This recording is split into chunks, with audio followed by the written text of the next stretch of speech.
అక్షరాలతో లిఖింపబడినటువంటి రోజు. దేశంలో అనేక రకాల పోరాటాలు జరిగినాయి.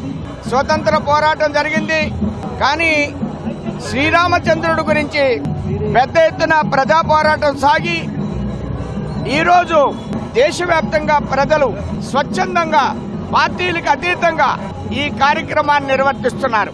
ఈ ఆలోచన ధారని అక్షంతల పంపిణీ ద్వారా ప్రధానమంత్రి గత వారం రోజులుగా దేశవ్యాప్తంగా అనేక దేవాలయాలను సందర్శిస్తూ ఉపవాస దీక్షను చేస్తూ ఈ కార్యక్రమానికి ఒక ప్రత్యేకమైనటువంటి ఒక శక్తిని వారు ప్రసాదించారు.